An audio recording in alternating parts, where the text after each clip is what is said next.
Hello, everyone. This is Editor Maddie speaking. Just as a heads up, going into this episode, you may notice that we are referencing things that seem like they happened a while ago. Some things are out of date. This episode happened to be recorded shortly after Robert Redford actually passed away. His career is the topic of discussion for this episode. So you may think, gosh, this sounds a little odd. It doesn't seem like it was recorded recently. It's because it wasn't. I do think it's still a good episode. We're still going to release it anyway. I hope everyone enjoys it. And let's get to it. Hello, beloved listeners, and welcome to Sneople at the Movies, film criticism by people who actually like film. Join us as we dive into movies we love, movies we respect, and movies we wish we could unsee. From the kids who are sneaking into the Sundance Film Festival, it's Sneople at the Movies. I'm Helena. I'm Maddie. And I'm Ezra. Sorry, I had to go real fast through that because I was like salivating at the idea of like sneaking into the Sundance Film Festival. Apparently, oh, gross. Okay, Saliva was flying. I was like, gotta wrap this bad boy up. Which I learned from Wikipedia today. They are apparently moving to Boulder, Colorado, starting 2027. We all know why that is, right? Why they're moving it? No. The anti-trans laws that are in Utah currently are making it very... That's like most of the people who like, I don't know, go to these things, can't use the bathrooms there because of bathroom laws there. I'm just gonna look it up real quick. I'm pretty sure. I'm realizing I didn't know where the Sundance Film Festival was previously until right now. So, well, they say that the festival has outgrown Park City's infrastructure and needs more venues and affordable housing for filmmakers and attendees. Okay. Oh, no, wait. They also said, Okay. Political climate, policies in Utah. I mean, I remember like a couple years ago, there were some, tweets and from people who had films in the festival. I think specifically Jane Schoenbaum said something about that. Because they had a film there and they couldn't use the bathrooms in the facilities that their film was being shown in, so it kind of sucked ass. Yeah, that's really fucked up. Thanks, Utah. Yeah. Well, glad they're moving it. Yeah. So sorry, rip Utah. And yeah, bummer for them. Easier for me to once again to sneak in. Yeah, absolutely. That's happening in 2027, so who knows what the country will look like at that point. Yeah, well. But, that's not for me to speculate on tonight. Tonight we're talking about the world's most handsome man who was, this is up for debate, I guess, if he was the most handsome man after the passing of his close friend Paul Newman, or if they were, dueling it out while they were both alive. I don't know. They both held first place. Yes. Co-owners of that title. They were standing at the top of the podium together. They were. Yeah. I do come down on the side that the only guy they ever stuck Robert Redford next to, who he believably could play second fiddle to, was Paul Newman. Yeah. Exactly. To me, Paul Newman had the slight edge. But it was a photo finish lead. Yeah. Mm-hmm. Mm-hmm. Agreed. We are talking, of course, as we mentioned his name several times already, about the recently late Robert Redford. Yeah. This is his episode. We're just talking about him and his career and some of the movies that he's been in because he was a really cool guy and a good actor, and we like his movies and him. So I feel like we've done a couple of memorial episodes this year so far. Please, God, no more. I know. I would like to be done with the memorial episodes, please. Yeah, on one hand, obviously, it's really easy for us to find a topic to do for the podcast, but also on the other hand, it's like, I don't want that to be, the reason that we're doing it. I just want to talk about them regardless of whether they are alive or dead. I would prefer them to be alive. But agreed. Here we are. Yeah. Can I share how I found out? Can I share that story? Of course. So picture September 16th. This is a few weeks before we're recording. I'm at a work conference. It's hot as hell. Oh, God, I am checking my phone infrequently. but it's my lunch break, so I'm hanging out with my coworkers. I checked the Sneople group chat. Oh, there's some messages. What's all this then? Robert Redford Memorial episode? Helena, all caps. Yes. Ezra, talking about making time to watch the movies. Me, 1:33 p.m. Wait, what? All caps. Oh my god. Because I think went to our other group chat and, like, saw a post about it, or I, like, went online or something. And then, you know, we talk about it some more. I later turn to my coworker, say, oh, Robert Redford passed away. And she says, who? And I have a moment where it's hot. We're about to go sit and watch a bunch of conferences, which I don't super want to do. And I just don't know how to respond to that statement, like, at all. And what I told her is he was in All the President's Men, and he was blonde. And she's like, okay. And I'm like, yeah.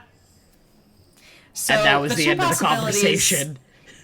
I not knowing this person, I have to imagine the two possibilities to what was going on in her head to her head or their head. Or I think both. But into her head / their head when you said this was either was either I don't know what All the President's Men is, which okay, that's more likely. But I also like the idea that she doesn't know what you mean when you said blonde. Like, I've never seen a blonde person in their life. I would hope she knew that is, considering I was sitting next to her. Yeah, that is interesting. But maybe that's just, you know, the thought that the word was yellow or something. Yeah, that was a baffling concept. But I have to imagine it was the first one. Yeah. Yeah, that's... But if you have not seen Robert Redford, have you really seen a blonde man? No, that's the thing. I don't know if you can really quite grasp the concept of what it means for like the existence. They've nominated me for like a second runner-up, but I'm not even a natural blonde.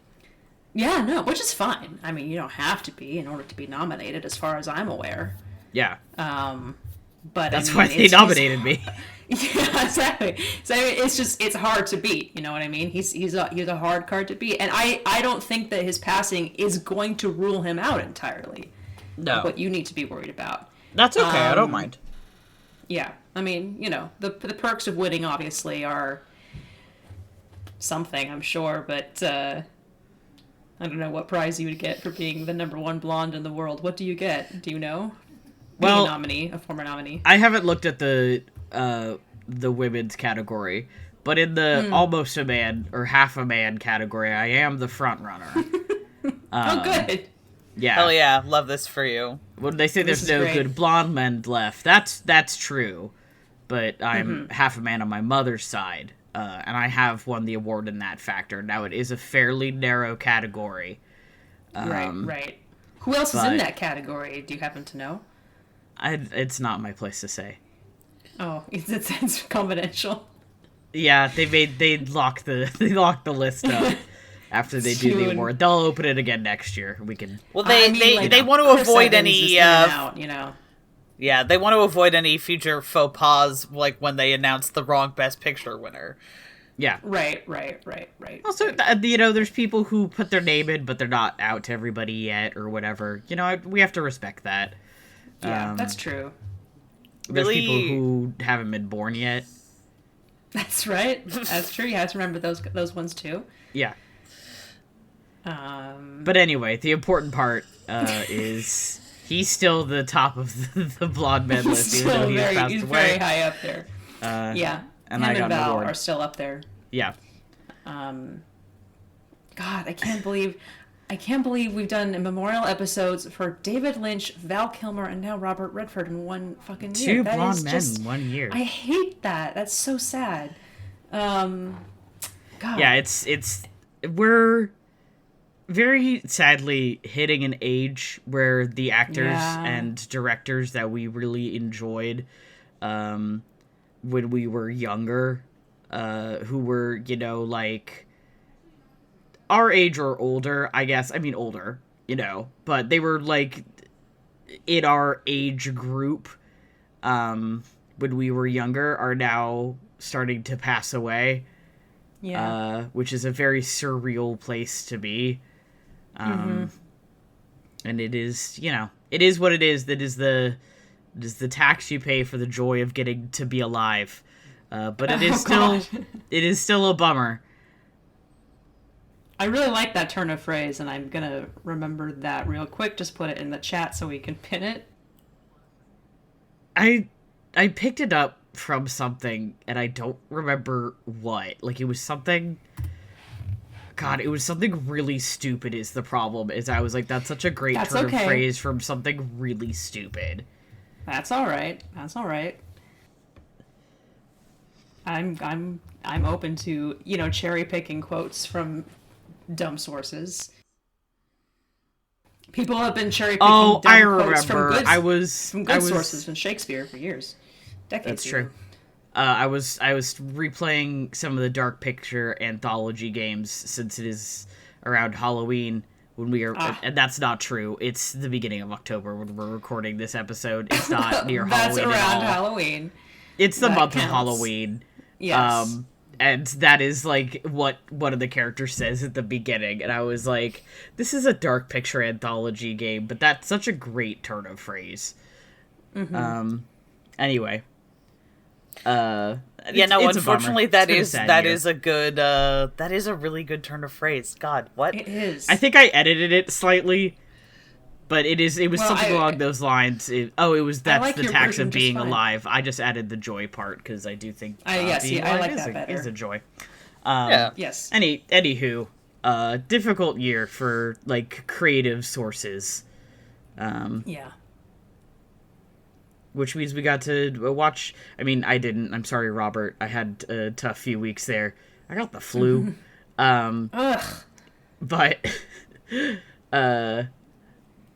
we got to rewatch and go back to some very good pieces of media in honor of these cool folks. So... Yeah. Let's get into it. Let's sprint through what we sneep. Get onto the good shit. Helena will talk about this too, but I finally... I wrote the fifth. What the shit? Yeah, because that's how it feels to watch it. I watched the first 5 episodes of HBO's Rome, because we talked about it on a previous episode. Sorry to me for just typing while I talked. I know, I'm sorry. I won't do it again. It's okay. I forgive you. Thank you. I walked in on the back half of Hercules, which you may eagle-eared viewers may remember that several episodes ago, I watched the first half of Hercules with my roommate, and I walked in on her watching the back half of Hercules. So I've now watched the entirety of Hercules over the span of a single year. I watched the Knights of Guinevere animated pilot, which just dropped, which is very good. This is a, I think, fairly new trend, I would say, where people are publishing, like, full animated shows. Like, they're making these shows and just putting them up on YouTube, backed by fairly serious animation studios, or, like, people who have been animating on YouTube for years and then put together their own shows. Knights of Guinevere is one of them, and they put out the pilot. It was like a half-hour actual pilot. It was very good. I'm excited to see what comes next. I think it was one of the people on it was the creator of Owl House, which I didn't watch, but people liked that one. And in a similar vein, I watched Deep Space Discounts, which is by Deep Blue Ink, who's an animator I really like on YouTube, and I watched the entirety of the first season, which was very fun. I started watching while I was sick with the flu. I got my hands on the original The Sentinel, 1996, that show, which was a forerunner for so much in the online fandom communities.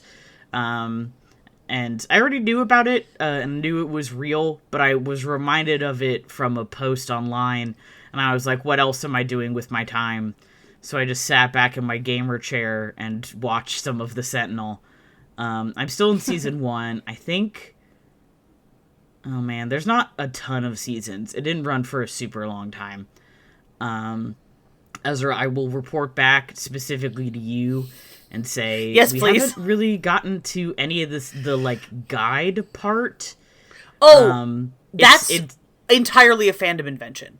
That's what I thought. I was like, yeah, I don't think that part is... He does do some... He's an anthropologist, and so he is doing, like, how do we help you manage these symptoms in interesting ways, and, like, how do we train those symptoms, which is very fun to watch. And they really did move in, like, episode 3. Like, as a joke, he was like, bro, there was a drug bust in the warehouse next to the warehouse where I live. Me and my test monkey gotta live with you. And then it just never came up ever again, and they've just been living together this whole time. And just not talking about it, which is extremely funny to me. Just guys being dudes. Also, it's in Seattle, which no one ever told me. I'm like, what the fuck? That's our people. None of you told me that our people were the Sentinel. Whatever. Our Seattle comrades? Yeah. I mean, he is a cop, Yeah. and also the origins of the Sentinel concept are, like, not awesome. No. Never mind. But it's Many a fun... things it's about that it's show have not aged well, but... No, it's a 1996 show, and, like, it's a 1996 show, but it's fun, and I'm having fun. And it's interesting to watch as a, like, oh, this is, like, the things that would come later. On top of reading this manhwa that is a Sentinel Guide AU that I really like, and comparing the two together, which has been fun. I rewatched the first 2 episodes of Midnight Mass after saying I'm going to rewatch Midnight Mass forever. Leia, friend of the show Leia, has never seen it. And I was like, this is how I'm going to do it. I'm really going to rewatch Midnight Mass. She was like, can I watch it with you? And I was like, yeah. So she came over yesterday. We watched the first 2 eps. And she was like, that's really good. I really like it. And I was like, yes! So we're planning to watch the rest of it. And watching that for the second time, you know those things where you're like, you watch it for the first time and you're like, damn, I'll never watch this for the first time again. And there's stuff where you watch it for the first time and then you watch it for the second time and it's like even better the second time. That's what Midnight Mass is, because you just see all the bits and bobs. Yeah, that is a show that I really like rewatching with people, which is why hopefully I'll be able to rewatch it with a friend of the show, Madeline, of course, who also hasn't seen it. Yes. Because, like, we don't have Netflix in this house anymore. So I do need to go to somebody else's house and rewatch it. But I've watched it a couple of times, and it's particularly at certain parts where I'm like, this is about to go really hard in a way that you're probably not expecting. It's fun to watch that with people who are just now seeing it for the first time and getting to experience, like, just exactly how far it's going to go. Yeah. And in terms of, like, the twists and things you don't expect. So that's fun. It's just a good show. It's a very... Watch it. I texted Ben about it for, like, an hour earlier on my... we were just sending each other voice messages about Midnight Mass. Yeah, that's real. And it's so good. I could keep going, but I won't. I shan't. It's not the time. Okay. One day. Also, final thing is the first Silent Hill game to release in like 12 years came out. And I sat down for like 3 days and that's all I did. And it was really good. Oh, Silent Hill fans are... We're living right now. We're so good. We're living the dream. Maybe someday they'll release PT. Anyway, I'm done. Sorry, I got lost in the sauce there for a second. No, I love it. I'm very happy for you that Silent Hill has lived up to all of the time everybody spent waiting for it. Yeah. I still haven't even played any of the ends yet. I just played the first one. But I'm gonna oh my god, I'm gonna do that with my friends. So. Ugh. Video games. James. Yes, me. I have watched Nashville, which is a crazy movie. I just say that about all Robert Altman movies after I watch it. Yeah, because they're all crazy. Because they're crazy, man. Lily Tomlin is magical in that movie. It's sadly still very much relevant, which is funny. And not in a not funny way, I watched Kingsman: The Secret Service for the first time. You might be going, listeners, for the first time, that's crazy, and I guess that's probably true. Didn't care for it very much, sorry. But we live and we learn. I'll forgive you. And yes, I saw it. Now I've seen it. Now that's over. I also rewatched The Abyss. I watched Popeye, which has been done dust by people. The live action Popeye. The live action Popeye movie by Robert Altman with Robin Williams and Shelley Duvall as Olive Oyl. Obviously. It got very bad reviews when it came out. It's sort of like they ran out of money because they built this incredible set, just like on location thing for them to film like in the entire town. They built the entire town that it's like still standing to this day. And I think that, they ran out of money towards the end. So the ending is kind of like, okay, but it's kind of an incredible piece of like translating a cartoon into live action. I think it's very enjoyable. Both Robin Williams and Shelley Duvall are incredible.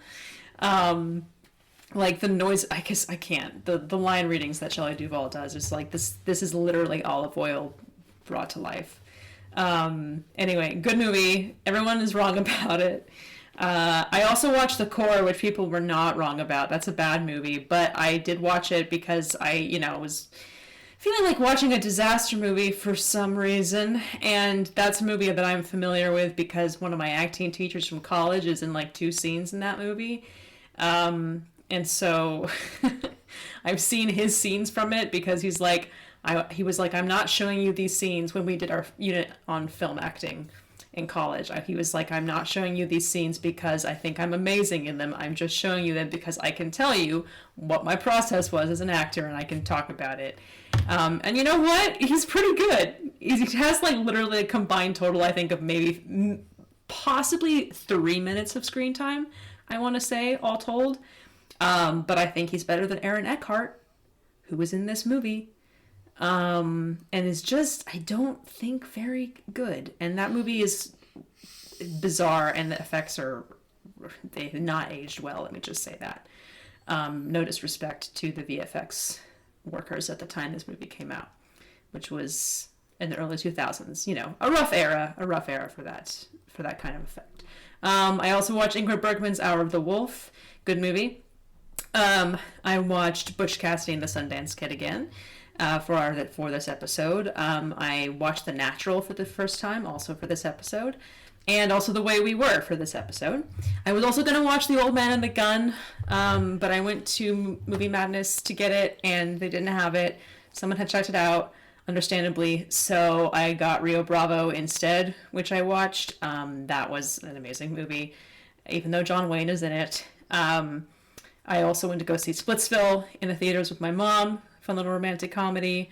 I watched Gothic, directed by Ken Russell, which was about the night that Byron Shelley and Polidori were trapped in that mansion in Geneva, and Mary Shelley came up with Frankenstein.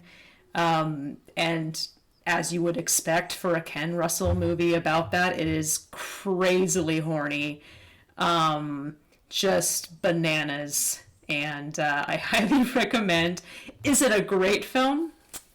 That's one for the scholars to debate. Is it worth watching if you are a fan of The Lair of the White Worm? Yes, I would say so. Also, Gabriel Byrne plays Lord Byron in it, so you should just watch it for that reason.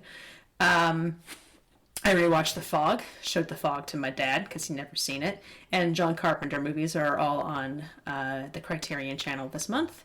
I watched One Battle After Another in 70mm at the Hollywood Theater, and it's great, and you should go see it.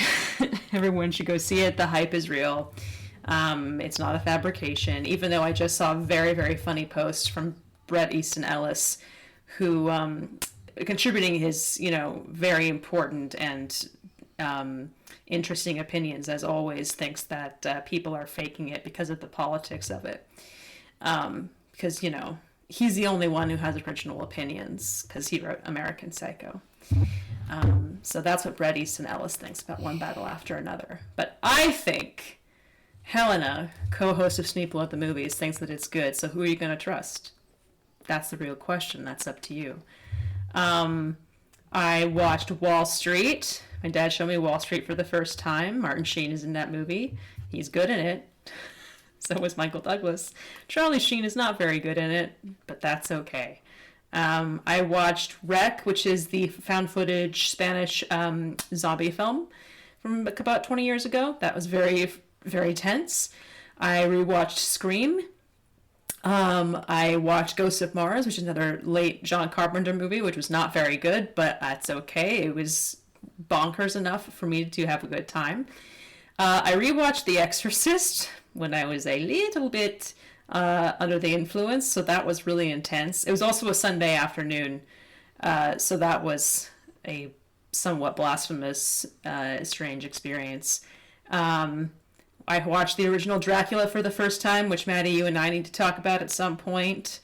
I was going to say which Dracula, but it question answered, yes. asked and answered. Yes, Bela Lugosi. Yeah.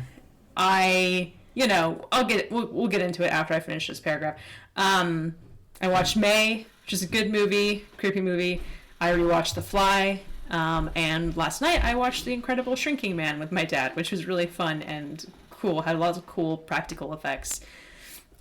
Obviously, we watched the first 5 episodes of Rome with Maddie, yay, and started a little bit of Alien Earth. But yes, Dracula, not to get into it.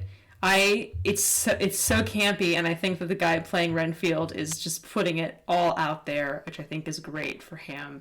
Which I think is what you have to do, IMO. Yeah, I mean, you just kind of have to go with it.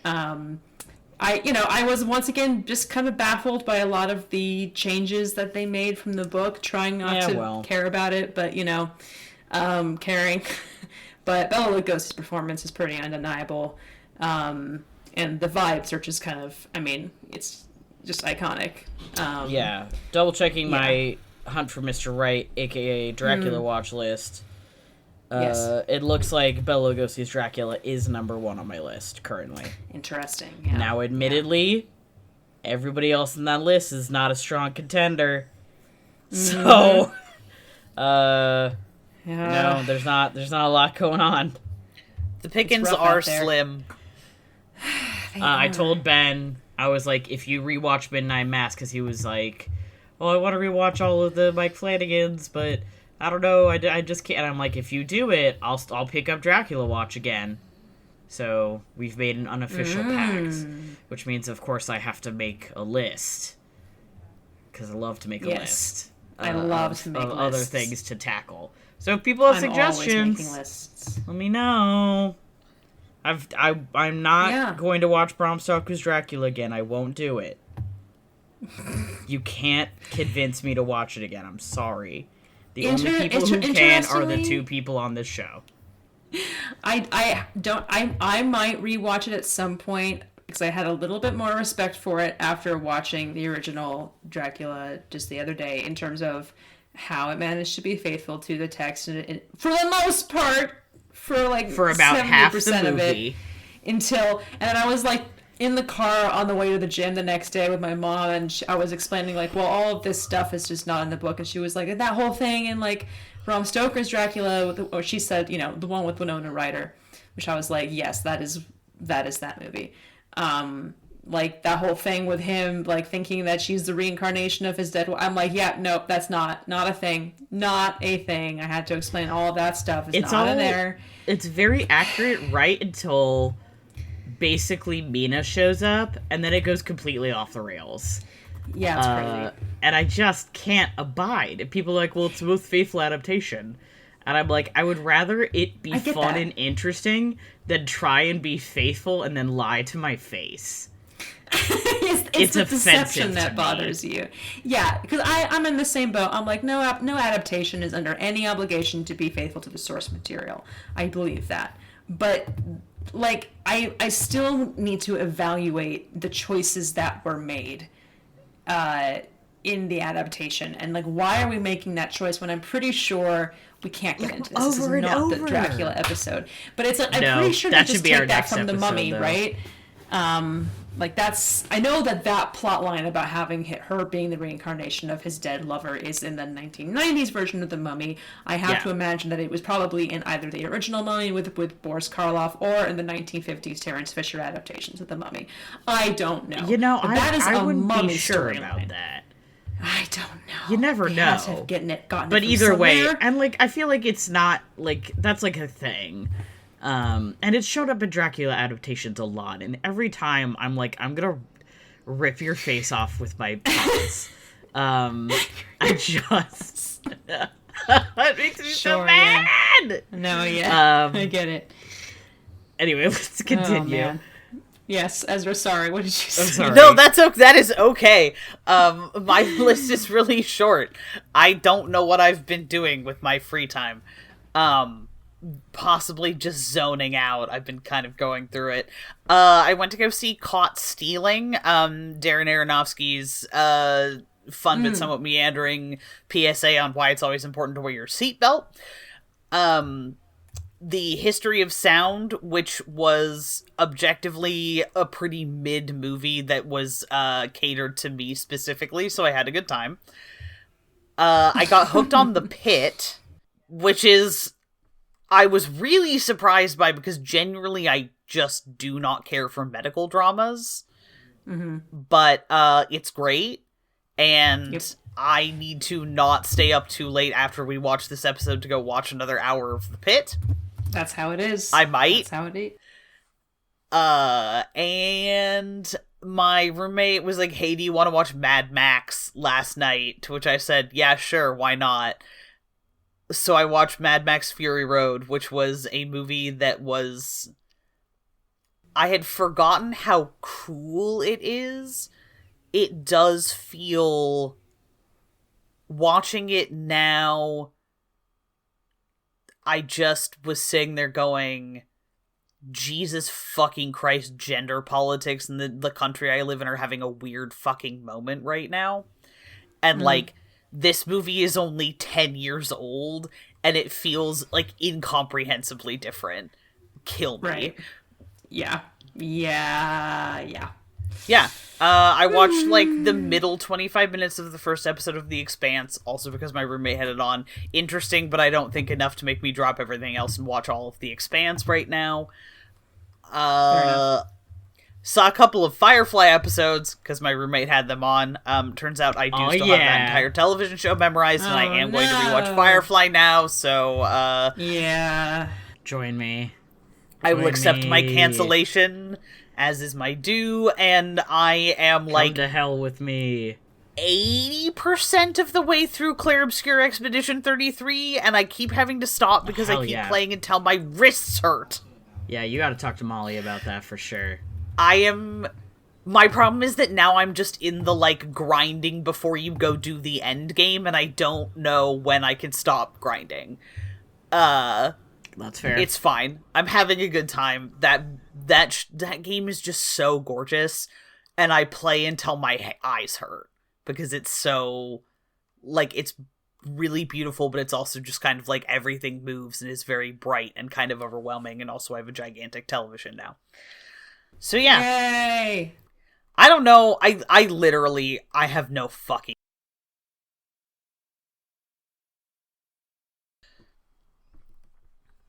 Living in this hellscape of country? I keep thinking, like, oh, why am I so stressed out all the time? What am I not stressed out about? Would be a much shorter list. I have, I'm one of those cool people who has, autumn seasonal allergies in addition to my, spring and summer seasonal allergies. Everything, all the leaves fall off the trees, they start molding, and then I become allergic to them. Thanks, nature. I still love you. I don't have a good nature. segue here. Thank you, nature, for giving us Robert Redford. Talk about people I am just, like, it was nice to be on the planet at the same time as Robert Redford. Right? Yeah, he just kind of seemed like...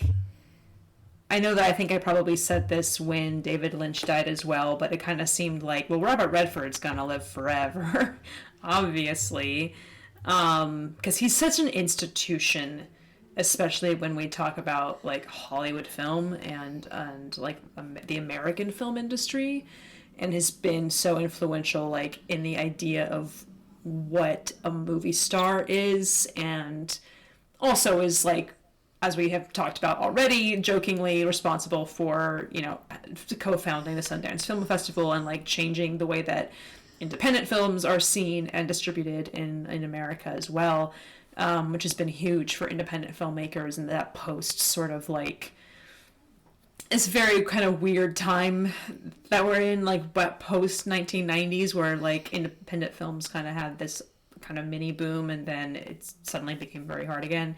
Obviously the Sundance Film Festival has been around for some time now, but I think especially having it around today is like huge.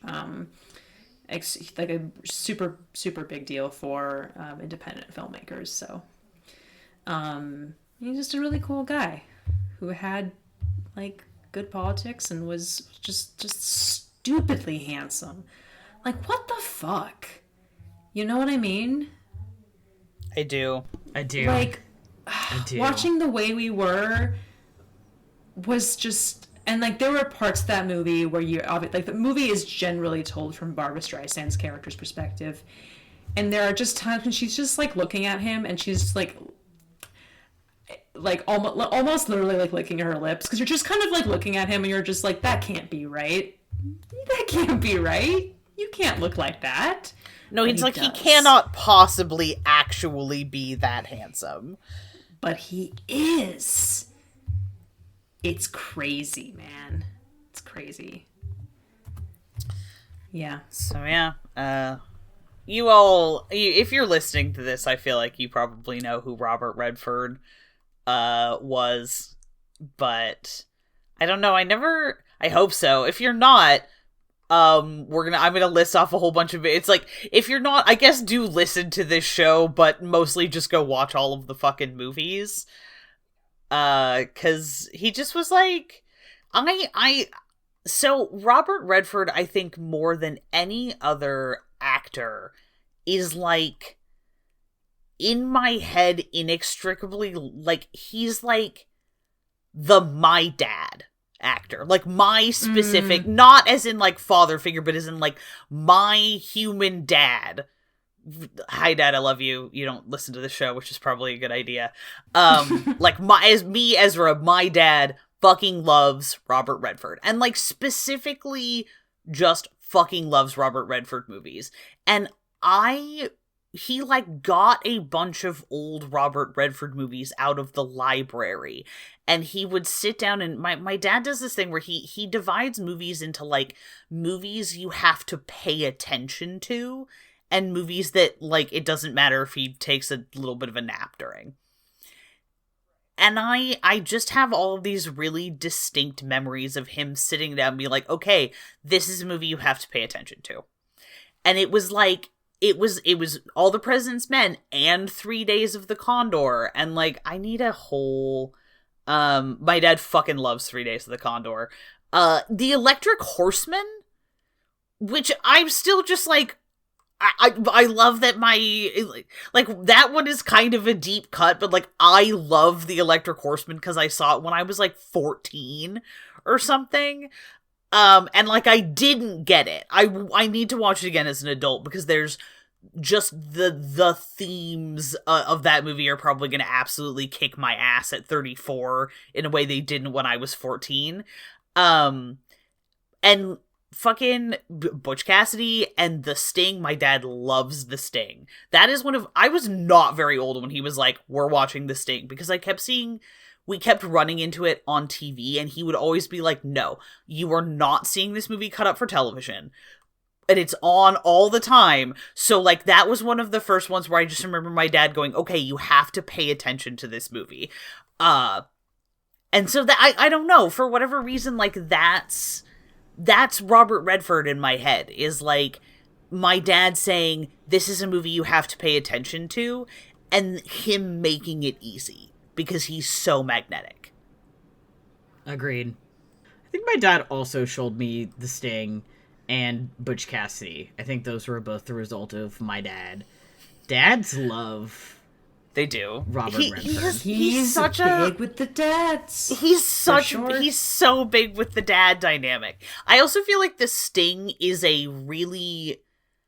It is a movie for adults, but there's not anything... Like, the subject matter, there's no, like, content warnings that you don't want to show your 10-year-old. So it's a good entry into, like, grown-up movies. Because it's very much like a movie for grown-ups that when you're 10 or 11 or whatever, like, you can understand, you feel very grown up when you understand all of the moving parts and things, and, like, any of the references to things that, you know, some stuff goes over your head, but for the most part, you're like, yes, I have, like, deciphered this complicated grown-up movie. Or maybe that was just me, but I have that's yet another one that I have really fond memories of my dad being like, we are watching The Sting. They are both so... I mean, it goes without saying. I've said it so many times already. God, they're so hot in that movie. It's crazy. It's crazy. And the costuming in that movie, too, is fantastic. And, like, the two of them in Butch Cassidy, as well as Catherine Ross and Butch Cassidy, are just so... They kind of, like... Watching Butch Cassidy again, which I really like, it's not a movie that I think is like, it has an amazing script. I think the direction is not something that I think is particularly distinguished or whatever, but the script and the way that the actors work with the script and their natural chemistry with each other is just so unbelievable, off the charts, unbeatable. Like, it's so hard to find two actors, I think, these days, truly, with, like, that level of movie star charisma on their own, and then to have this just natural, easy chemistry with each other, so that if they're on, whether they're together on screen or they're in scenes just by themselves, it's still fascinating to watch because they're just good together or apart. Yeah. Gosh. All the President's Men, I know I watched that before he died, actually. So I talked about that a little bit in our What We Sneeped, but I mean, I was gonna say, did either of you see that, like, when you were, like, did you both, was that a movie you saw as an adult? Okay, yes. That's another one that I watched. I don't remember if I watched all the President's Men. I used to watch a lot of movies in my parents' basement. We, like, the house I grew up in, I always call my parents' basement as if, like, the house I grew up in had a basement, and we had a couch down there, and we had a second television down there. And once we got, like, a nicer DVD player, my parents stuck the old DVD player down there, and once I hit the age where, like, I was no longer allowed to pick the Netflix movie because I kept wanting to get weird shit from Netflix, and my parents were like, "Ooh, okay, go." Like, there were movies that you could, like, you come home with things from the library and we'll watch them. The other times it's like, yeah, kiddo, you're gonna have to go watch that one in the basement, which was great. Like, it ended up being this. It was like having my own private screening room. Like, it was just really this, like, silly little fun thing that I did. But I was obsessed with All the President's Men. Like, I don't think I talked to anybody about it. That is 0% surprising about you. There are so... You know, the thing is that, it is so easy to point to things and go, oh, I bet you Ezra was obsessed with that when they were 14, and I'm always like, don't 360 no-scope me in public!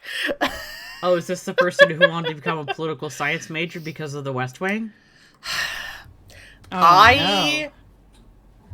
I forgot I about that. watched, I was never gonna do. be a speechwriter. Yeah, I wanted to be a speechwriter because I watched too much of The West Wing, and then I saw All the President's Men, and I was suddenly consumed with the desire to, experience once again, experience homosocial, it's so funny. I'm always like, oh my god, Ezra, like, were you more obsessed with the investigative journalism or the just guys being dudes? And the answer is, yes. Both. Listen, having recently randomly, through no compulsion except just like my brain did what it wanted and it told me to do this, put on certain specific episodes of The West Wing just because I wanted to, and yeah, shit happens.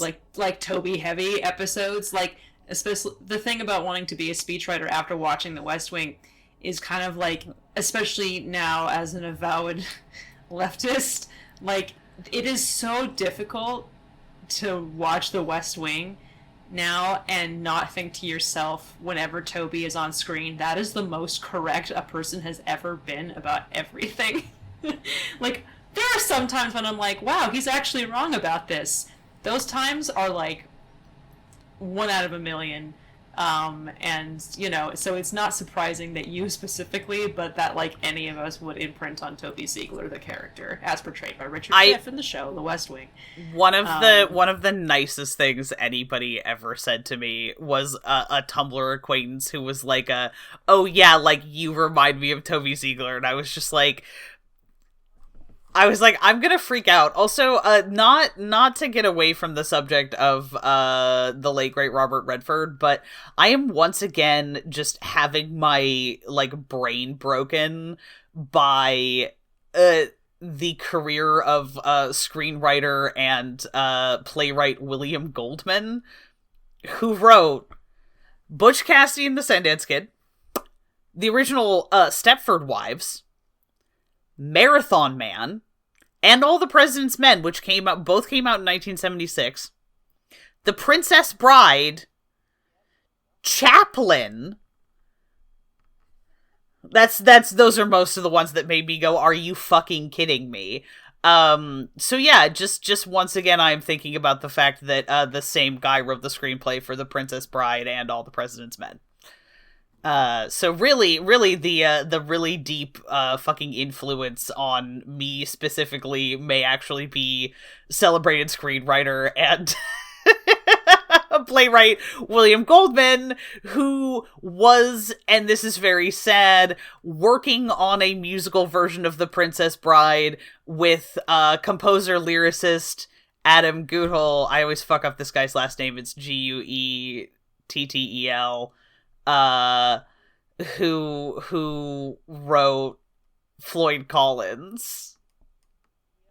I want to go to the universe where that got made. This is like whenever I hear that, not to get so off topic, it's crazy, but like that book series, the Deptford Mice trilogy, that's like a UK series about mice. It's about mice, guys. It's about Hal. It's about cats. It's about mice, and Jim Henson was going to direct a puppet version of this book, of the series. That it was like in the talks. He was in the talks to do that sometime before he passed, and it just never materialized. And so to this day, those books are super, like, first of all, like, super unacknowledged and underappreciated, and nobody knows what they are. And also just, like, have never gotten a good film adaptation. Probably because around that time people were like, we've got Redwall, we've got Mrs. Frisbee and the Rats of Nim, we've got the Great Mouse Detective movie, we don't need any more mice movies, we got The Rescuers, we're done with mice, no more mice. And Rescuers Down Under. Yeah, and The Rescuers they got Down 2 Under. for 1 out of that one. Yeah, so they were like, no more. But no more mice. I'm just imagining some producer just going, cool it with the mice already. Enough mice. No, Hal, no more mice. I just listened to an episode of a different podcast about Who Framed Roger Rabbit, and therefore my brain to mouth filter has been just like offline all day. it's all goofs all the time. You know, now I'm thinking about things about Robert Redford. I do think this is an interesting. It's hard to talk about him without talking about like the philosophy of movie stars. That's not really the word. Philosophy isn't really the word I'm looking for. Kind of is though. Like, I do feel like there are just some personal taste things about where you come down on the artistic merit, I guess, of the existence of movie stars. Like, I definitely know people who just find the whole business just vaguely off-putting. They're like, this doesn't interest me. I think it's a sort of a substitute for acting. And I sometimes find myself thinking about that about certain movie stars who I will don't need to complain about on this podcast, but their names mine rhyme with crisp and rat. Where it is just somebody who is not where I playing... thought that was gonna go. I don't know. I thought you were gonna complain about Timothée Chalamet again. I don't think Timothée Chalamet has the same kind of movie star thing going on. I agree. You just hate him. I think he's... he just frustrates me. Yeah, he's just not everyone's cup of tea, but I think he's genuinely, like, he's in it for the love of the ball. Yeah, he's in it for the love of the game. He wants to be Daniel Day-Lewis. He doesn't want to be Robert Redford. No. Yeah. How dare you? Oh, I said he wants to be, not that he is. To be clear. Just the idea of Chris Pratt and Robert Redford in the same conceptual idea. Just I briefly saw red. My hand. Oh, my as hand you shook. Should. That's fair. He's just the first. He's the first. The difference is one thing of I could think of. Yeah, very true. Sorry, he's the first. He's the first thing I could think of where it was like, who are people who, or Dwayne the Rock Johnson. Dwayne Rock the Pebble Johnson. Yeah, but in terms of performers who are like, part of the appeal is being handsome. Kind of.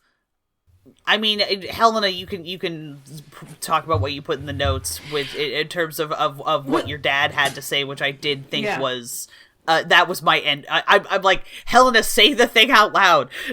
I'll say that. I also want to. You bring up an interesting thing though, really quick about like wrestler turned actor thing that's going on right now, because like there are like three major forces in the wrestler turned actor like phenomena, right? Obviously, it's Dwayne the Rock, the Pebble, Christopher Johnson. Yeah. Shout out. Then there's Dave Bautista, and then there's John Cena in no particular order. Just like in terms of like maybe how much money they charge the studios for hiring them.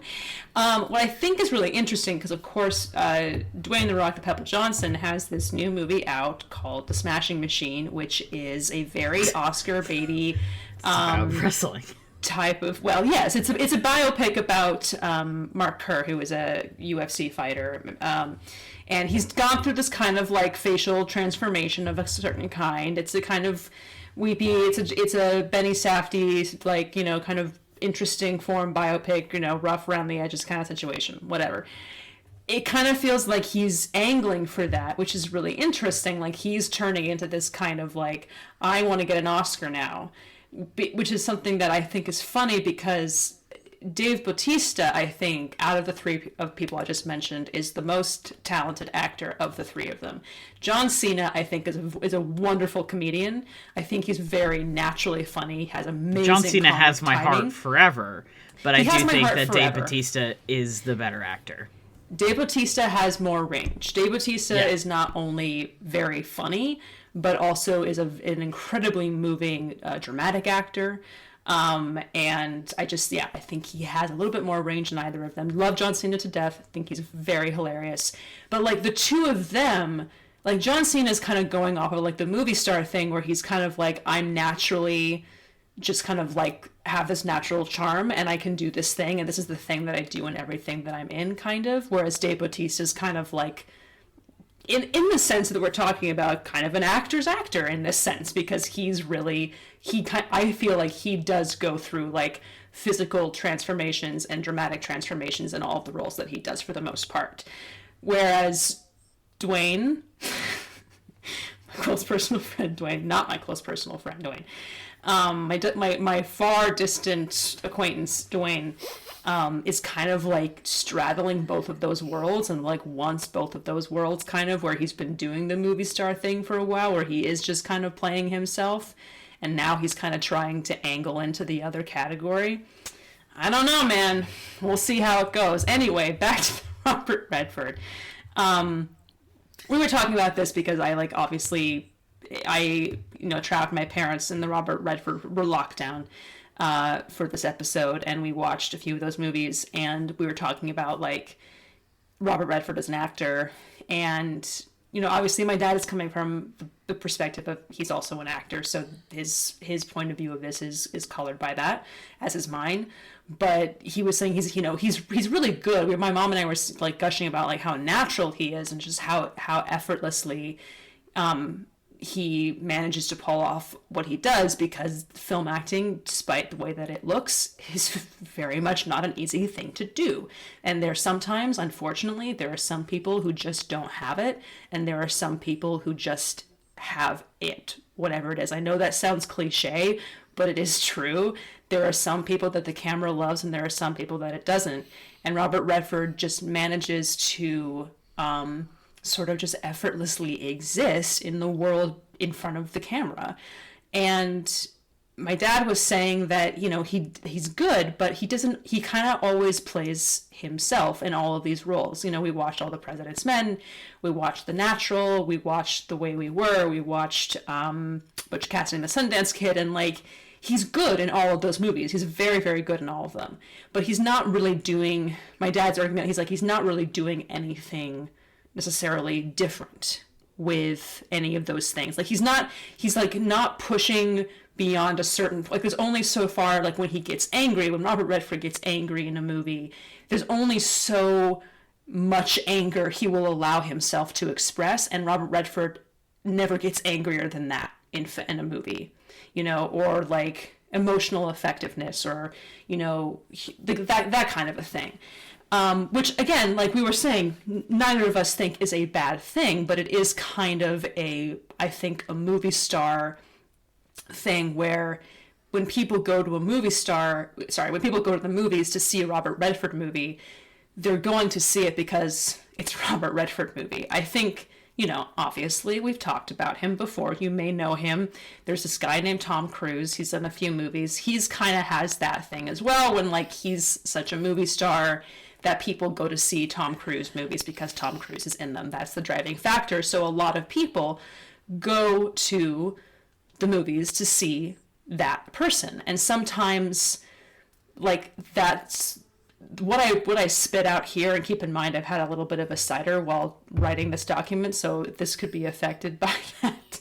But like, it's like the responsibility, or whatever, that's a stupid word, but just go with it, of like the movie star is in some way to be a familiar presence to the movie going public, where an actor, like a non-movie star actor or a character actor is there to kind of, a character actor especially is kind of there to almost blend in. Those are the kind of actors where if you don't remember actors' names, like if you're normal and not like me and Ezra, that like you kind of go, oh, it's that guy.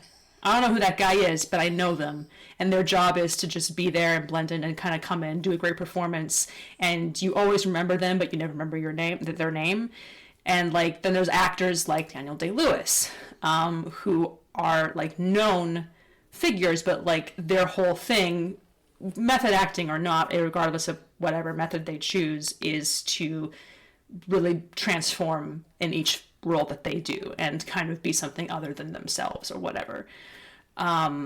or I don't know, does that make sense? Like, Tom Cruise did a little bit of that in his early career. We're not going to talk about Tom Cruise in this episode that much. I'm just like, but he did a little bit of that where he's like, I'm doing something totally crazy. But most of the time he's playing a version of himself. And the projects that he picks are very much like variations on his persona.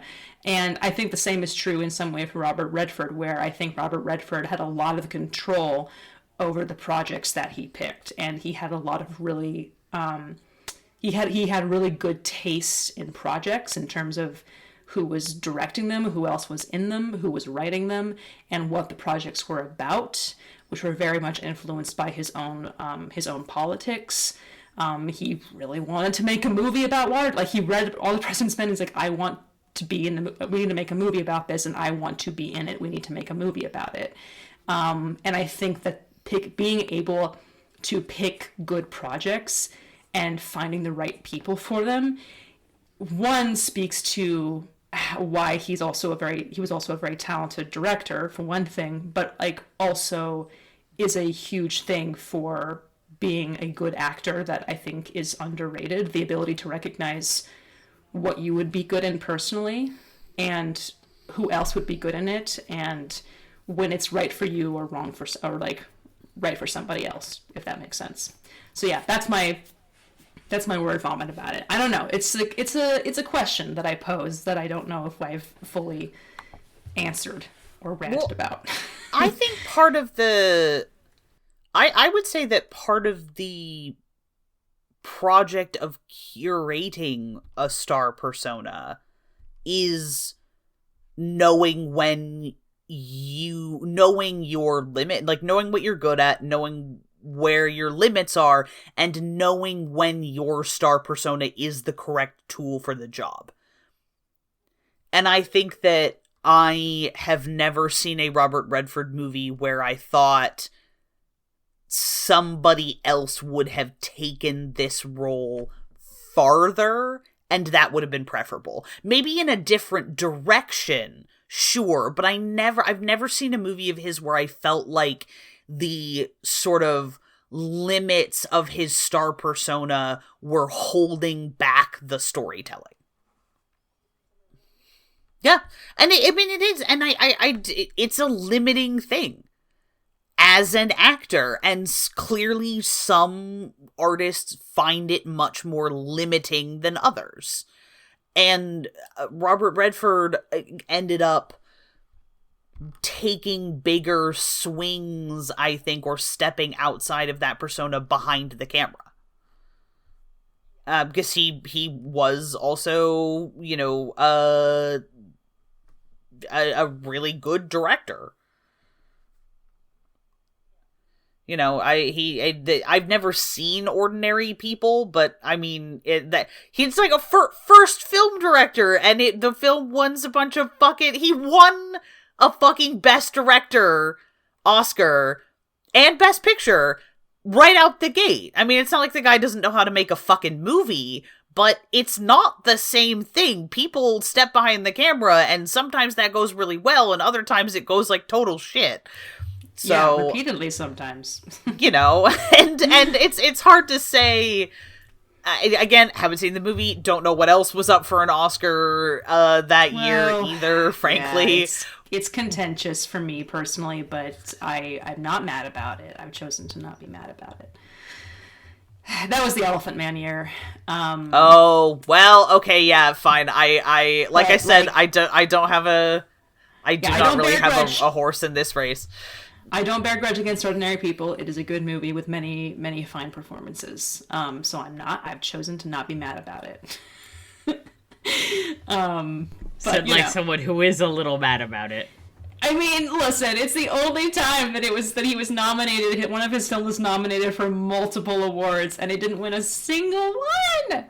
I do think it's legit for you to be a little mad about that one. Because one of my favorite directors, I'm mad about it a little bit, but not it's the Sneople at the movies opinion on the Academy Awards is exhaustively, one might say, documented. That being said, you still want, sometimes you're like, okay, fine. Yes, this is kind of bullshit, but also I'm right. Yeah. It's one of those things where, like, you know, it could have been worse. Do you know what I mean? Like, of course it could have been worse. An absolute dog shit movie could have been nominated in those categories and won, and that would be like, it's not like Bohemian Rhapsody winning Best Picture or something like that, or winning Best Actor or Best Editing, like a thing that could theoretically happen and certainly hasn't happened in real life. You know, it's not something that, like, makes you so angry that you see red, like, I don't know, Green Book winning Best Original Screenplay over The Favorite. I don't know, something crazy like that happening. It's not something like that.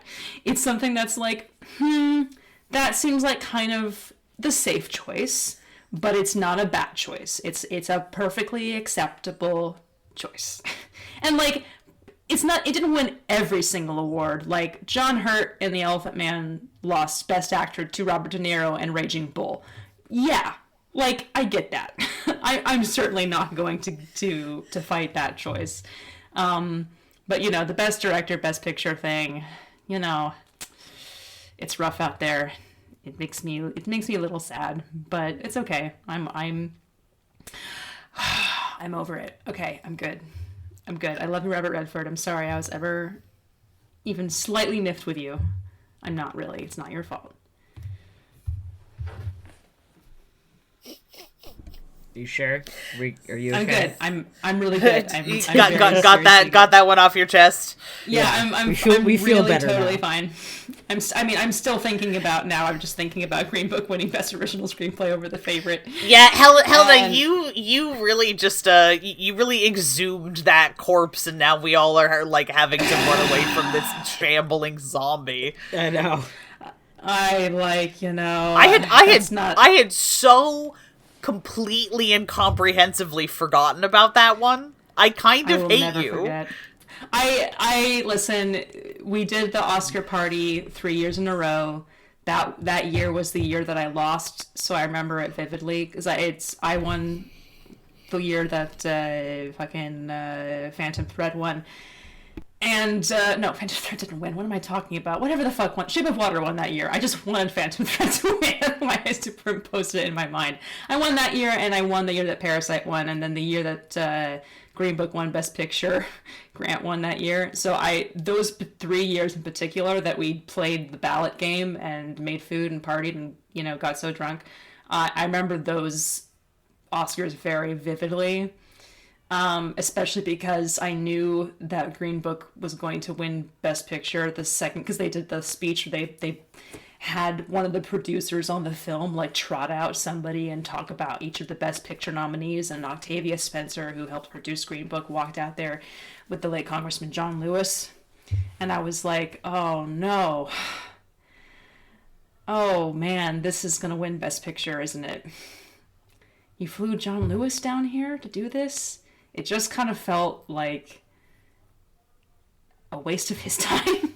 But, you know, he agreed to do it, so good for him. And that was the moment that I knew that that was going to happen. Anyway, very sad story for a different time in our lives.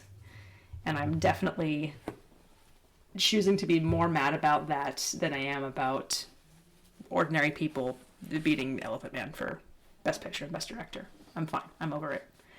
Okay. If there are any other grievances that either of you have that you would like to air at this exact moment about anything really whatsoever, now would be the time to do it. I feel like. You know, I was gonna let that rant breathe for a minute. I'm on board with everything. I just was not expecting it. Yeah. I was just gonna let that one aerate for a second, and then just hard segue into everyone should watch The Electric Horseman. That movie's really good. Yeah. And kind of like 1 minute of silence, of actual silence on the podcast as we all pick our nails, and then Ezra just like, anyway, watch The Electric Horseman. So the thing is that you should watch The Electric Horseman, which is. Sometimes I kept accidentally calling it The Electric Cowboy, which in fairness, that he is dressed as a cowboy, Like, that's the thing, is that there is a cowboy costume involved, but it is called The Electric Horseman. If you like horse girl movies, you should really watch that movie. Look, Robert Redford has it. Sometimes you have been treating yourself badly, and then you encounter an animal that is being treated badly, and you think, well, that animal doesn't deserve to be treated like that, and then you learn something about perhaps how you deserve to be treated. I get emo about it. Many okay. such movies. Also, it's just a really aesthetically, like, it's a cool. It's a bunch of it shot on location in Vegas, and then like in a bunch of the cool like natural landscapes in Nevada and Utah, like in Zion National Park. Like, it looks good as fuck. Now, here's a question I have for you. Yeah. Robert Redford also starred and directed The Horse Whisperer. And I have not seen. He writes. This is one that my mom was like, "Oh, we should watch The Horse Whisperer." Obviously, he also rides a horse in Butch Cassidy and the Sundance Kid and in other films as well. My question to you is: do we think that Robert Redford, would we classify him as a horse girl? And yes, complimentary, of course. Wow! Immediately, no Yeah. hesitation. I think that he strikes me as somebody who, and like, you know, who knows how much you ever actually know about famous people. Kind of not important, to honestly. He strikes me as someone who had a very genuine passion for the landscapes of the American West. Yeah. And the many and varied peoples thereof, especially and specifically the indigenous peoples, and like that as like a political advocacy thing. He was a big environmentalist. I think the guy really liked to ride horses in beautiful landscapes, and kind of kept saying yes to movies where he got to like go ride horses in beautiful landscapes. I feel like if he didn't like doing that, he wouldn't have said yes to so many of those movies. Yeah, I mean, you know, part of the reason that, I mean, Sundance Film Festival is where it is that he had some land that he purchased by like the Wasatch Mountains that was named like Sundance Land, you know, in Utah. It was like part of the thrust of like the Sundance Film Festival was not only increasing visibility for independent film directors, but also like increasing visibility for filmmaking in Utah. So like obviously he was very fond of the natural landscapes there, and probably, I'm imagining, did he have a horse? I have to Google this now. I don't know, but I would not be surprised. I think we should I think Robert Redford appears as the on the honorary horse girl list, including other such luminaries as Viggo Mortensen. Equineadvocates.org, remembering Robert Redford and his love for horses. Yep, no, horse girl, 100%. Okay, horse girl. Yeah, we're good. All 5 seconds. He signed the official voter card kicking off the groundbreaking Save the Horses campaign in California, which resulted in the momentous passage of Prop 6, the first state initiative in the nation to ban horse slaughter. His support and involvement with that had a lot to do with its passage. Yeah, he was involved with that. I mean, I know that he owned Tell me about the horses that he owned. Wow, he had a whole letter to the equine advocates. This is so cool. This is completely unrelated, but back to my thing about William Goldman, who is now my favorite Oberlin College alum. I forgot that he went to Oberlin. Oh, yay! Oh, here's a quote. Here's something he says. I've been able to carve out spaces for myself. At Sundance, I'm in the mountains. My property is private. I get on a horse and ride for 3-4 hours, sometimes 5. I get lost, but when I'm in, I'm in. So true. God, what a fucking mensch. So awesome. I love that he's a horse girl. Oh, this picture. I don't know. Now I'm just thinking about greatest hits of like older Robert Redford. You watch Sneakers, it's hilarious. Um, there's an incredibly large number of famous people in that movie. It's very funny, and it hits a very. I get a big this is definitely a me thing. I'm sure other people share this enjoyment, but I get a big kick out of movies that are very like technology moment specific. Like you look at that and you're like, oh, okay, so like this and this thing had been invented, but crucially this you're like, these other things that often go with those later on have not been invented yet. I think it just is, it's fun to see the limitations that it puts on, especially like heist movies or spy movies that rely on gadgets, like what those characters do and don't have access to just based on like the moment at which the movie was made. I find that to just like do the happy chemicals in my brain. And Sneakers in particular is like absolute gold for that specifically. So if you love like the cutting edge technology of like 1992, and also David Strathairn's really hot in that movie, you should watch it. This has been my pitch for watching Sneakers. Say, like 9 or 10 actors that I love in it. Yes, it is kind of unreal. The list just keeps going. It's crazy. It's just, I mean, I think we've talked about Sneakers before, or you talked about Sneakers before in the podcast, and I'm so sad I didn't get around to watching it before recording it because I really wanted to. But obviously, Robert Redford is in it.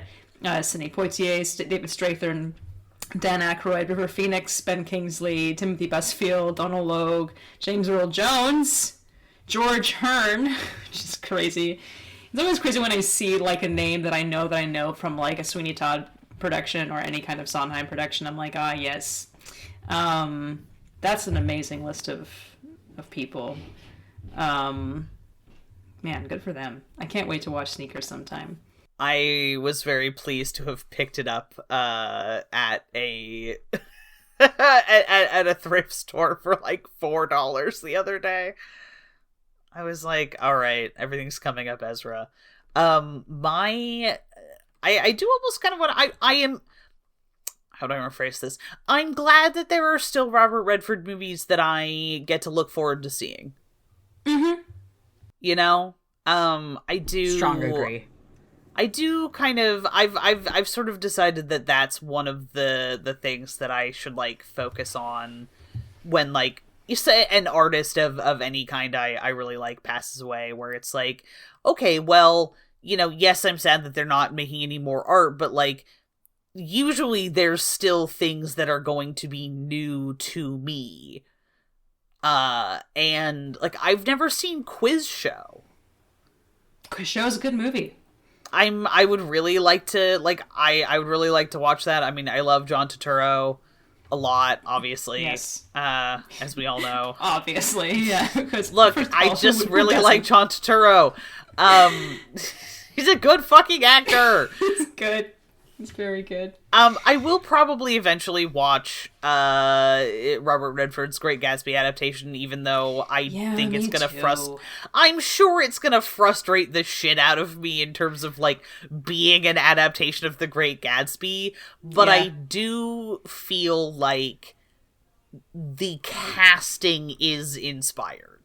Yes, the casting is very... Who plays Tom in that movie? Could not tell you. I would have to look it up, and I'm trying not to type while I talk. Mia Farrow. Oh, Bruce Dern. LOL. Yeah, that's pretty good. I just want to see it because it strikes me as such like a moment in time. Yeah, I don't know. I am a little teeny bit bummed that his fucking last, like, film role was in an Avengers movie. Well, you know, can't have... There's something to that. There's something about... There is. Captain America the Winter Soldier, specifically, where, like, this speaks to his persona so much, where he's in that movie... And I had such cognitive dissonance watching that movie as somebody who knew who Robert Redford was, as somebody who had seen All the President's Men before watching Captain America and the Winter Soldier. I'm pretty sure I had seen it by that point. Like, the cognitive dissonance between going, well, obviously this guy is not to be trusted. Even when he was passing himself off as a trustworthy person, my movie brain, my plot brain, the brain that reads plots, is like, well, obviously this guy is no good. I can see the writing on the wall here. This guy's no good. But my brain, the other part of my brain was like, no, that's Robert Redford. You have to trust him. He can be. That's Robert he can't Redford. Be bad. That's Robert Redford. He good. That guy bad. Robert Redford good. And the two parts of my brain were like battling it out. Literally, my monkey brain was like, Robert Redford good and hot. This guy mean bad. This cannot be. And that was kind of a tiny bit of inspired casting on their part.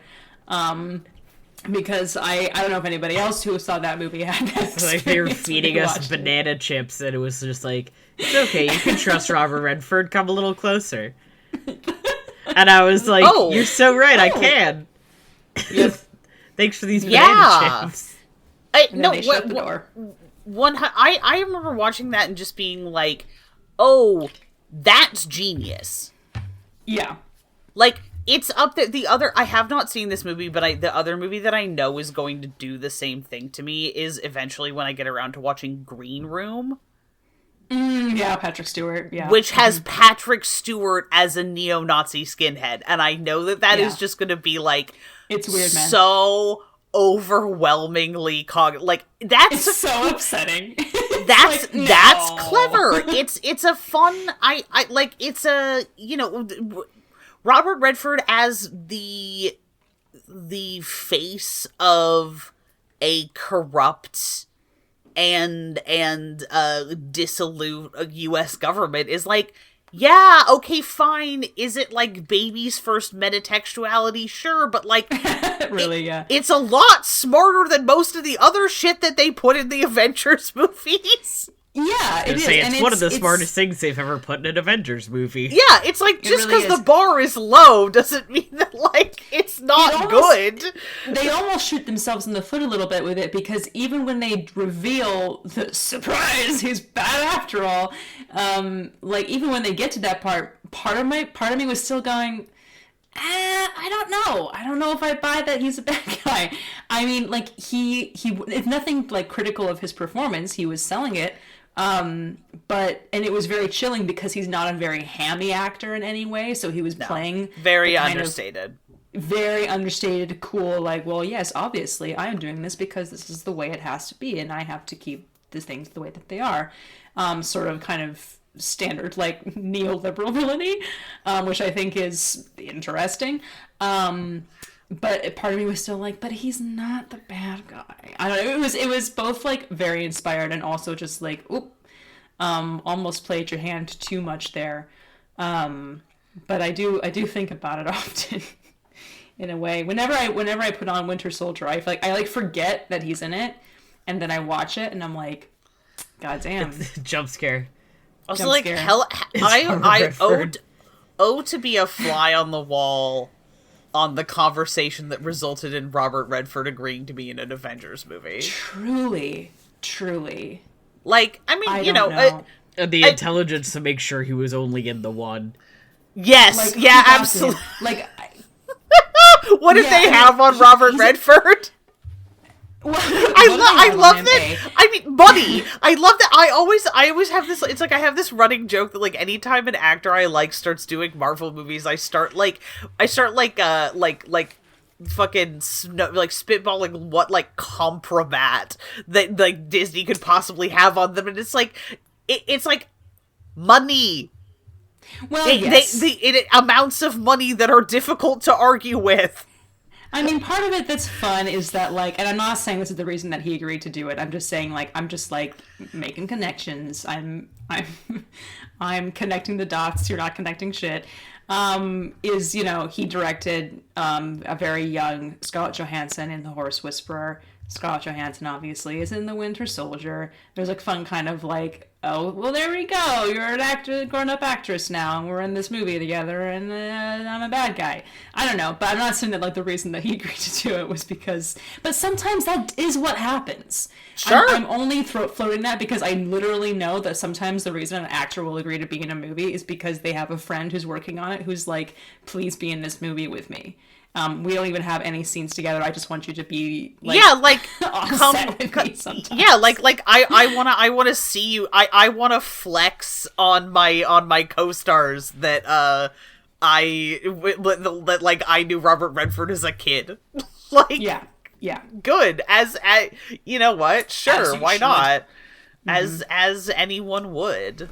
Mm-hmm. So I don't know. I'm okay to. I think I'm good to wrap this up pretty soon, just because I am getting hungry. But, I just what a staple of a particular era of American film, and a very American movie star, for sure. Somebody who is agreed. Never defected to go. Not defected is not the defected. word I'm looking for. No, but not somebody who was ever like, I'm gonna go, like, they do a different style of filmmaking in Britain and I want to go be a part of that or something like that. Just somebody who was like a real champion of American film, which is fucking cool. And somebody who had a lot of star power and a lot of influence, and for the most part had a very loud voice and used it to amplify worthy causes. Mm-hmm. Also the only blonde man.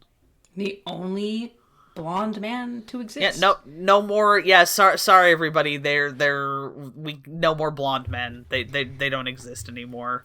I know that some people are trying, like, and you'll get there eventually, obviously, but it's gonna take some time. It's gonna take some clout. Robert Redford was in there the moment that he started in that episode of The Twilight Zone where he played Death. It's true. Like, the moment that dropped, people were like, blonde men, they're back. Hey, he also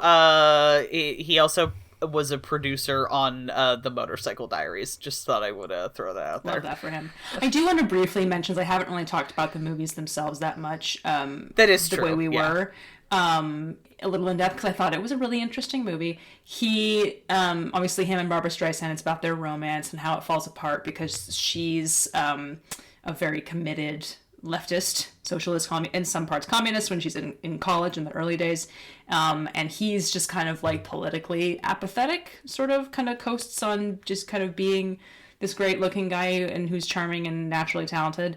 And they have a lot of like a really strong attraction to each other, but this thing keeps getting in the way of their relationship.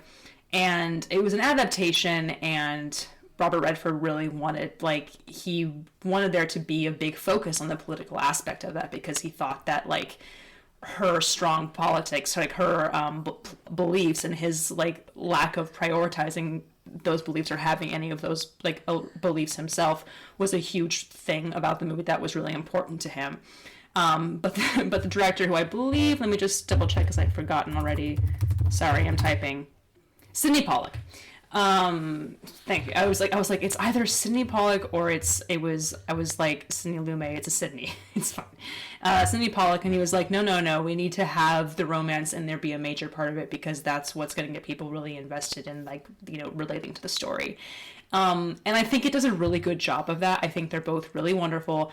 And I think it was a really interesting movie that I had never really seen that kind of story told from, like, the woman's perspective before, in a way. Like, there was one scene in particular where, like, she sees him again after several years of being apart, not seeing each other, and he's kind of, like, super drunk, and he, like, comes to her back to her apartment, and he falls asleep on her bed, and she's, like, in bed with him, and she's trying to, like, handle being in bed with him, this beautiful man, at the same time that she's, like, I can't take advantage of this situation. And then, you know, but in the meantime, he, like, wakes up and is, like, you know, starting to make love to her. And I had never seen that kind of a situation done from like that kind of a scene from the woman's perspective before. If I felt like it, despite how this movie was like 50 years old, I had almost exclusively only seen those kinds of scenes from the man's perspective, and it was always like super creepy and uncomfortable. And so I was really impressed with the way that this movie sort of made things like really put her perspective into focus, and made you really frustrated with him, while at the same time like really understanding where both of them were coming from at certain times. But really ultimately she was the right one. I have to take a side, I'm sorry. It's like another one of those Robert Redford movies where I'm like, I don't think there's anything particularly distinguished about the direction in this, although I do think Sidney Pollack is a decent director. But the screenplay and the performances and Robert Redford's insane charisma, and he's so fucking handsome in this movie, just like really make it really compelling to watch. So I recommend it if you're in for a little heterosexual romantic drama, which sometimes people are, you know. But I just had to shout it out. Yeah, no, absolutely. I'm trying to think of whether there are any other movies that I wanted to talk about. Oh, I guess The Natural maybe is not. a baseball movie. It's good. It's very silly, but it's a good movie. Yeah. It's a baseball movie. It's a dad movie, I would say. That one is, that's interesting. I'll have to ask my dad if he likes The Natural or not. I don't really remember him ever talking about it. I mean, it's definitely an odd movie, I would say. I think, yeah, Jeremiah Johnson is one of the other ones that I dad have not loves seen that movie. that I would really like to. Also, Out of Africa, a lot of Sidney Pollack movies. Apparently, I'm like, oh, I need to watch that one. It's like, well, damn, I wonder why. I am also extremely determined to locate and watch the Milagro Beanfield War, because I find movies about this is right up my alley. Yeah, my mom has that book here too, and I've always been interested in reading it. So we'll compare notes. But I don't know. What I need to do is, I've been in the mood for labor organizing movies, so it's time for me to watch. Look, I just want to watch Mate One again, okay? Chris Cooper was in History of Sound, and I was just like, time to indulge my Chris Cooper problem. Love that man. We should do a Chris Cooper filmography episode one of these days. He has been in the docket. He has been in some real shit. And he has been in some really good movies, and he has been in some real garbage. That is the thing about Robert Redford. Robert Redford, it really seems like, could more or less pick him like right out the gate. You know, he had a lot of agency in terms of of like choosing his projects, and a very good sense of what to choose. I don't think he was really in that many stinkers, which is quite impressive for a career that long. And my man worked a lot. He did a lot of major role. Like, you know, he's a lot of these movies, he's like the star of the movie, you know. And so it's impressive that he did not end up in any real garbage, as far as I know.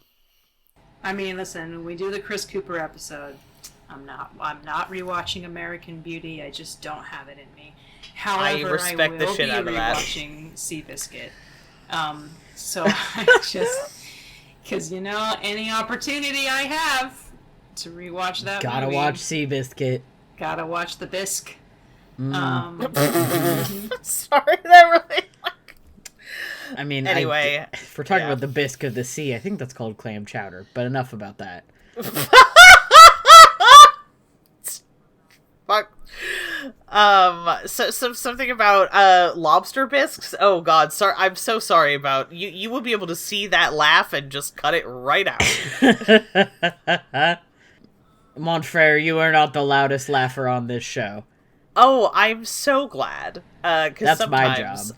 I am self-conscious about how my laugh carries.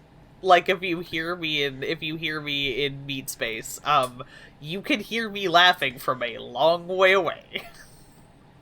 That And just that's a means that beautiful thing. that's just joy. Yeah. Yeah. You have a Yeah. lovely No, it's laugh. oh, thank you. So do you. Thank you. Mine's okay. No. Oh, Helena, stop. I've told you directly Shut the that fuck I love up, to Helena. make you You laugh. also have a very good laugh. Like, We got some good guffaws on this show. We do. We're all special laughers. Little hee hee hoo hoo. yeah. We're all little, So, you know. little chuckle fucks. Well, that is. I mean, okay, fine. That, not that word. Yeah, No. I'm. God, No, you know, I specialist feel like I clowns. can't. I do kind of feel like I can't argue against the chuckle fuck label, like especially No. since I throw that around for my friends a lot. It's you know, when one sits down at a table exclusively of clowns, one should perhaps look at the end of one's nose to see if it is red, shiny, and squeakable. Oh my god. Get out of here. I wasn't sure if you had a plan for how you were going to end that sentence. You and I'm really really sealed the impressed deal, that yeah. You really No. did. You really had Stuck it. the landing. That Russia I Jones thank you 7. because I was really allowing the moment to carry me on that one. And it carried you. That's very You Curb were Your carried. Enthusiasm of you. Yeah. Footsteps in the sand. Anyway. Did either of you want to say one last thing before I segue us? No, think I was so. just gonna say, and thank you to all of my beloved lunatics listening for sticking with us. Yeah. Yeah. And thank you to Robert Redford for being such an Yeah. influential movie star and an incredibly great guy with good politics who loved horses, apparently. Yeah, and A didn't beloved understand the horse concept of being turned down by a woman, but like not in a creepy way. Yeah, we haven't talked about that story. It is one of my favorite stories about him, so I do want to There's a just say that couple. before we get off. Nutcase. Which is very funny. Unbelievably cool. It was like him and Mike Nichols told this story. Mike Nichols and Robert Redford were like shooting pool, and Mike Nichols was like in the process of directing The Graduate. He hadn't started filming it yet, but he's like, it's on the ground. We're just casting it, and he was like getting Robert Redford cast. He had him like sort of tentatively cast as Benjamin in The Graduate, which is of course the part eventually was played by Dustin Hoffman. Can you imagine? It's like I cannot No, imagine. not for a second. Not even for a millisecond. And that was what Mike Nichols was, in fact, what was happening in his brain while he was playing pool. Probably like looking at the way that the dim pool light was like shining on Robert Redford's hair or something like that, which prompted him to say, Bob, I'm sorry, I don't think you can be in this movie. I don't think you can do this part. And Robert Redford was like, well, of course I can. Why not? Why do you think so? And Mike Nichols was like, Bob, have you ever struck out with a woman before?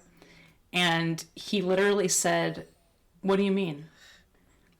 Those were his words. He said, what do you mean? He literally didn't know what that meant. He didn't understand the concept of striking out with a woman. And Mike Nichols was like, yeah, see, right there, this is the problem. I can't use you, man. I'm so sorry. I really want you to be involved with this project, but that's simply not the kind of energy that is going to work for this character. We need somebody who maybe understands the concept of striking out with a woman. Bless his heart. Probably There's his another only one too, who I don't remember the details or what movie they were talking about, but whoever was talking about casting with him was like, okay, I need you to imagine. Have you ever had a girl turn you down? Or like, have you ever had a girl like that you liked who didn't like you back? I think that's what it was. Mm-hmm. Robert Redford was just like, no. No. I'm sorry. This is an acting exercise. I can't engage in. I can't do it, I'm sorry. Can you imagine? I cannot. I mean, like, I can't, like, looking at him, I can. But it's just, that's crazy. I think he was a very intelligent person, so I say this with love, that I think those are probably, that I know of his only two himbo moments that were made public, because like that's crazy. But bless him, my God. And like, and you know what? If it was a joke, that what an immortal Hilarious. bit. Like, literally, we are still talking about a bit. If that was a bit, we are talking about this guy's bit after We're he still died. questioning whether or not it even was a bit, and if it was a bit, his delivery had to have been stone cold, just fucking ice, stone cold, straight. What do you mean? No, yeah, I don't just understand. the fucking rocks that you put in, like, you put in your freezer, and then you put them in whiskey so they don't melt and dilute your whiskey. Literally. Like, either way, goat behavior. Whether or not it was a bit or not, I think it's wonderful, this idea that it was. Either way, iconic. Yeah. And rest in peace to him. Yeah, they don't make them like that anymore. And part of the reason they don't make them don't. like that anymore is that no one has normal-looking skin. Yeah. Which I said earlier, and I stand by. I was like, an unbelievably hot guy who looked like a human man. Yeah, And, a like, normal guy. Aged like a human man who, like, went out in the sun and lived in an era where nobody fucking wore sunscreen. Men? Like, don't get skin Actually, cancer, kids. I'm not this saying goes out skin to cancer is everyone. good, but you know what I mean. It's not. This goes out to everyone, people of all genders. Wear sunscreen every day. Moisturize. Cleanse at least once a day. But, you know, if you feel the siren call of injections and Botox and trying to look shiny like a little egg, please resist. Please resist. And think of Robert Redford. That's not the sentiment I want to leave this podcast on, but I do feel it also. Like, embrace natural, like beautiful skin. you. Just Take look care like of yourself. You. Take care of yourself. But Moisturize. you know, Use moisturize, sunscreen. sunscreen. Don't pick at your pimples. Don't pick your pimples. Eat your broccoli or your spinach. Eat your vegetables. Eat your vegetables. But eat carbs. And carbs. And fats. It's Protein. all good. Eat it Protein's all. Good. It's all good in the hood. And love horses. And love horses. That's our ending. Thank Yeah, you. what love he would've horses. wanted. Love horses and watch independent film. Yeah. Love horses horses and and watch watch independent film. I'm gonna make a shirt that says "I love horses and independent film." You know what? Yes. Where do- I'm sending an email to Super Yaki. I And need on a the back it says, Robert Redford in memorial memoriam, collection. Robert Redford. We need Watch 3 copies independent of those. film and love Too horses. sweet. Yeah, get those on the shipping line right now. Wow. Thanks for hanging out with us here on Sneople at the Movies from the Infinity Break Network, where we love horses and independent film. Check out infinitybreak.net for more awesome content, and come chat with us on the Infinity Break Discord. You can find it at bit.ly/I Talks.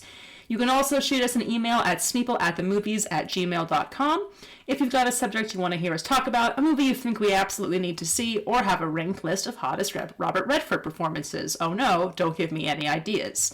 Our Oscar-worthy music was done by Johnny Ronaldo, who you can find hanging out on our Discord. And our glorious Technicolor TM logo was designed by Bethany Lutfold.